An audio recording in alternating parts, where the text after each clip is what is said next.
जय हिंद दोस्तों, स्वागत है आपके अपने YouTube चैनल एग्जाम स्टडी 99 पर। दोस्तों, आज हम रेलवे भर्ती परीक्षा 2024 के लिए कुछ सामान्य अध्ययन के प्रश्नों को लेकर आए हैं, जिसमें हम प्रीवियस ईयर क्वेश्चन पेपर को देखेंगे।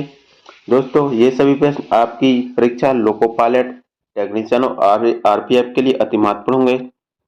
चलिए तो हम स्टार्ट करते हैं। हमारा पहला क्वेश्चन है, वास्को डी गामा भारत कब आया? तो आपको बताना है कि जो वास्को डी गामा था वो भारत कब आया था। इसका ऑप्शन है 1900, 1400, 1485, 1498। इसका राइट आंसर होगा 1498। वास्को डी गामा था वो 1498 ईस्वी में भारत आया था। इसका राइट आंसर ऑप्शन डी होगा। दोस्तों, अब बात करते हैं वास्को डी गामा की कि वास्को डी गामा कौन था, कहां से आया। तो यह प्रथम यूरोपीय पुर्तगाल जिसने भारत के लिए समुद्री मार्ग की खोज की थी। दोस्तों, जो वास्को डी गामा था वह प्रथम पुर्तगाली था और यूरोपीय था जिसने भारत के लिए समुद्री मार्ग की खोज की थी। वह सबसे पहले 1498 में केरल के कालीकट बंदरगाह में आया था।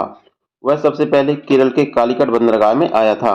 उस समय केरल के हिंदू शासक जमोरिन थे। कौन थे? जमोरिन थे, जिसने उसका स्वागत किया। वह भारत से लौटते समय मसाले साथ में ले गया, जिससे उसको 60 गुना मुनाफा हुआ। दोस्तों, जब वास्को डी गामा वापस गया तो वह मसाले साथ में ले गया था, जिससे उसको 60 गुना मुनाफा हुआ था। वास्को डी गामा 1502 ईस्वी में पुनः भारत आया। वह पुनः भारत 1502 ईस्वी में आया तथा 1503 ईस्वी में पुर्तगालियों ने कोचीन में पहली फैक्ट्री खोली थी। दोस्तों, पुर्तगालियों की पहली फैक्ट्री कोचीन में 1503 ईस्वी में खोली गई थी। हमारा अगला क्वेश्चन है, आत्मीय सभा की स्थापना किसने की थी? तो आपको बताना है आत्मीय सभा की स्थापना किसके द्वारा की गई थी। इसका ऑप्शन है राजा राम मोहन राय, विवेकानंद, महादेवी वर्मा या देवेंद्रनाथ टैगोर। इसका राइट आंसर होगा राजा राम मोहन राय। आत्मीय सभा की स्थापना राजा राम मोहन राय के द्वारा की गई थी। इसका राइट आंसर ऑप्शन ए होगा। दोस्तों, अब बात करते हैं राजा राम मोहन राय की। राजा राम मोहन राय का जन्म 1772 ईस्वी में बंगाल में एक ब्राह्मण परिवार में हुआ था। दोस्तों, राजा राम मोहन राय का जन्म हुआ था वो 1772 ईस्वी में हुआ था और बंगाल में एक ब्राह्मण परिवार में हुआ था। इन्हें भारतीय पुनर्जागरण का अग्रदूत, भारतीय राष्ट्रवाद का जनक, सुधारक आंदोलन के प्रवक्ता भी कहा जाता है। इन्होंने अपनी शिक्षा पटना और वाराणसी में पूरी की। दोस्तों, राजा राम मोहन राय ने अपनी शिक्षा पटना और वाराणसी में पूरी की थी। यह बहुप्रतिभा के धनी और विद्वान थे। इन्हें 12 भाषाओं का ज्ञान था। राजा राम मोहन राय को था 12 भाषाओं का ज्ञान था। इन्होंने 1814 ईस्वी में आत्मीय सभा की स्थापना की तथा 1816 ईस्वी में वेदांत सोसाइटी की स्थापना की थी।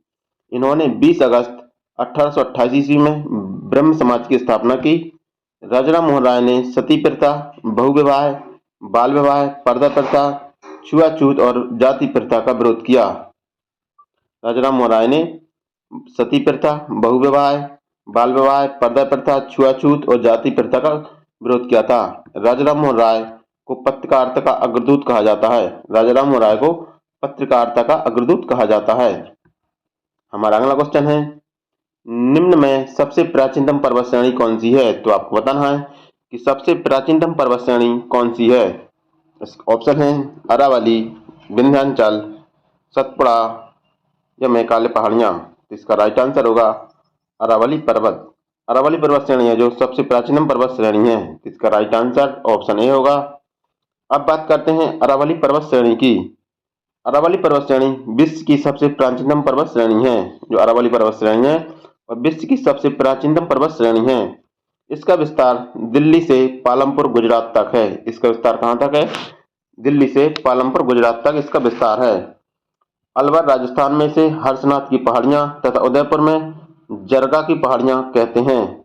जो अरावली पर्वत श्रेणी है उसे अलवर में हर्षनाथ की पहाड़ियों के नाम से जाना जाता है तथा उदयपुर में जरगा की पहाड़ियों के नाम से जाना जाता है। अरावली की सबसे ऊंची चोटी गुरु शिखर है। अरावली की सबसे ऊंची चोटी है जो गुरु शिखर है, जो माउंट आबू पहाड़ी पर स्थित है। अरावली से बानस, लूनी, स्वर्णरेखा स्थानीय नदियां निकलती हैं। इससे लूनी नदी निकलती है, स्वर्णरेखा नदी निकलती है, अन्य नदियां निकलती हैं। वर्तमान में अरावली पर्वत श्रेणी एक अवशिष्ट पर्वत श्रेणी है। जो अरावली पर्वत श्रेणी है जो वर्तमान में एक अवशिष्ट पर्वत श्रेणी की संज्ञा दी गई है। हमारा अगला क्वेश्चन है, माजुली द्वीप किस नदी पर है? तो आपको बताना है जो माजुली द्वीप है वो किस नदी पर है। ऑप्शन है ब्रह्मपुत्र नदी, कोसी नदी, गंडक नदी या सोन नदी। इसका राइट आंसर होगा ब्रह्मपुत्र नदी। जो माजुली द्वीप है वो ब्रह्मपुत्र नदी असम में स्थित है। तो इसका राइट आंसर ऑप्शन ए होगा। अब बात करते हैं ब्रह्मपुत्र नदी की। ब्रह्मपुत्र नदी की तो यह नदी मानसरोवर झील तिब्बत के पास से निकलती है। दोस्तों जो ब्रह्मपुत्र नदी है वो मानसरोवर झील तिब्बत के पास से निकलती है। यह नदी 3 देशों से होकर बहती है जिनमें तिब्बत, चीन, भारत और बांग्लादेश, ये 3 देशों से होकर बहती है। ब्रह्मपुत्र नदी भारत में यंगयाप दर्रे, जो कहाँ पर है, अरुणाचल प्रदेश में है, से होकर भारत में प्रवेश करती है। जो ब्रह्मपुत्र नदी है वो भारत में यंगयाप दर्रे से होकर प्रवेश करती है। ब्रह्मपुत्र नदी पर ही असम में माजुली द्वीप स्थित है। जो माजुली द्वीप है वो ब्रह्मपुत्र नदी पर स्थित है। बांग्लादेश में ब्रह्मपुत्र नदी को जमुना के नाम से जाना जाता है। जो बांग्लादेश में है जो ब्रह्मपुत्र नदी है वो जमुना के नाम से जाना जाता है। बांग्लादेश में ब्रह्मपुत्र नदी, जमुना और गंगा पद्मा की संयुक्त धारा को मेघना के नाम से जाना जाता है। दोस्तों जो बांग्लादेश में है जो ब्रह्मपुत्र नदी और गंगा नदी की संयुक्त धारा को मेघना के नाम से जाना जाता है। जो विशाल डेल्टा सुंदरबन डेल्टा का निर्माण करती है। जो ब्रह्मपुत्र नदी है वो सुंदरबन डेल्टा का निर्माण करती है और सुंदरबन डेल्टा जो है बंगाल की खाड़ी में है।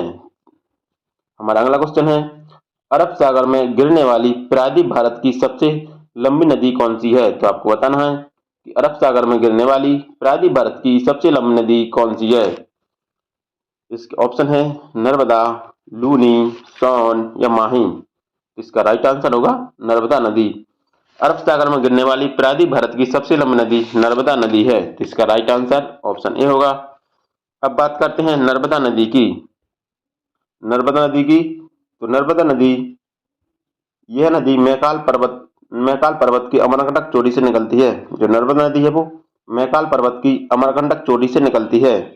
यह नदी मध्य प्रदेश, गुजरात, महाराष्ट्र में प्रवाहित होती है। जो नर्मदा नदी है वो मध्य प्रदेश, गुजरात और महाराष्ट्र में प्रवाहित होती है। इसके उत्तर में विंध्याचल पर्वत तथा दक्षिण में सतपुड़ा पर्वत है। जो नर्मदा नदी है इसके उत्तर में विंध्याचल पर्वत है और दक्षिण में सतपुड़ा पर्वत है। यह नदी पश्चिम की ओर बहती है। नर्मदा नदी है जो पश्चिम की ओर बहने वाली नदी है। यह जबलपुर के निकट कपिलधारा या धुआंधार जलप्रपात का निर्माण करती है।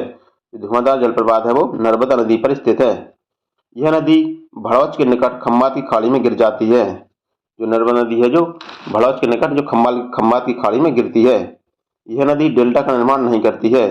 दोस्तों यह नदी है जो डेल्टा का निर्माण नहीं करती है, एक्सचुरी बनाती है, एक्सचुरी का निर्माण करती है। हमारा अगला क्वेश्चन है निम्न में सबसे हल्का तत्व कौन सा है? तो आपको बताना है कि सबसे हल्का तत्व कौन सा है। ऑप्शन है हाइड्रोजन, हीलियम, लिथियम या सोडियम। इसका राइट आंसर होगा सोडियम। सोडियम है जो सबसे हल्का तत्व है। इसका राइट आंसर ऑप्शन डी होगा। हमारा अगला क्वेश्चन है निम्न में से कौन तत्व सर्वाधिक विद्युत ऋणात्मक है? तो आपको बताना है कि कौन सा तत्व है जो सर्वाधिक विद्युत ऋणात्मक है। इस ऑप्शन है ऑक्सीजन, फ्लोरीन, लिथियम या सोडियम।